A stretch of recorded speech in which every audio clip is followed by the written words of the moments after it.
biar seni budaya tradisional Reo Gembong Bawono tetap berkibar yo.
Ojo turu sore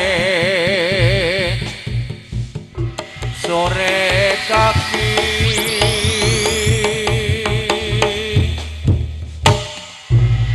ana dewa nganglang jagat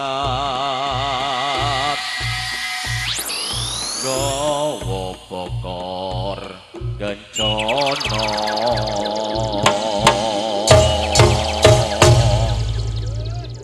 isinipun donga tetulah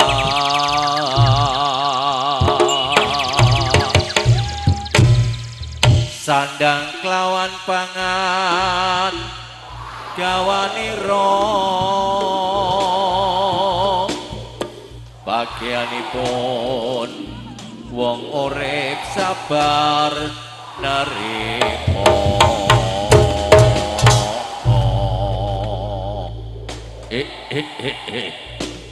eling padha eling-eling urip ning alam donya amung sepisan mula kudu goleki dalane keselamatan supaya selamat ning donya ya selamat ning akhirate minangka dalane keselamatan kudu angerteni isine keselamatan lan pagri keselamatan isine keselamatan ya iku kasusilan lan pagri keselamatan kudu anduweni curiga waspada kuatir hati-hati aja gawe gelane liyan Ayo nger, eling podot eling-eling. Sing becik ketitik, sing ala ketara.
Sinawang ing netra mancara lir cahya maruta hangripe sajroning nala rumasa ping rasa karasa lir saputra anggawe adame raga lan sukma dewane asmara kaketung puja tetulunga marang janma kang ketaman brontong paringana daya lir pindho sardula tara nyawa hangrekam tresna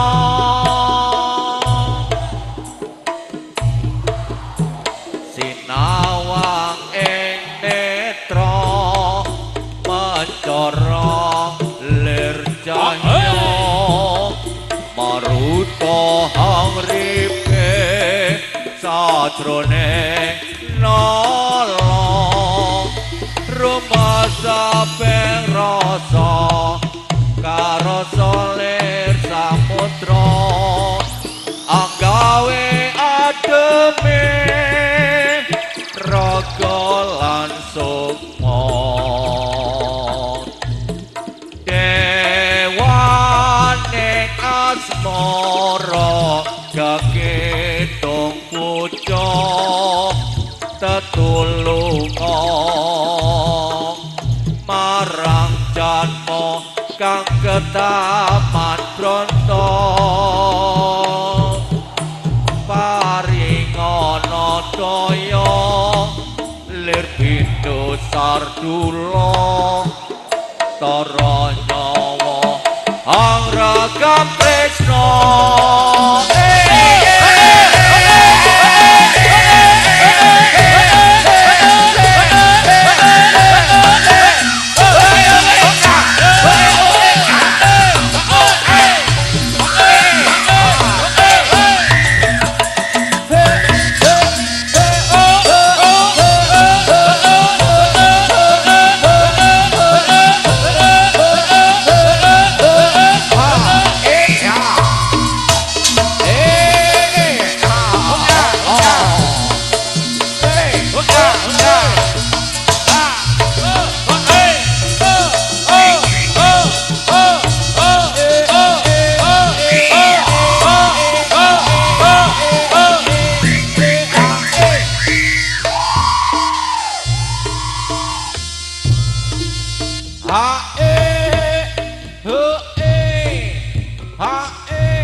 Baiklah hadirin pemirsa yang berbahagia, terutama kami tujukan kepada tuan rumah Bapak Habibie dan Ibu Habibie, atau Bapak Sukron dan Ibu Emi sekeluarga, serta para undangan yang kami hormati.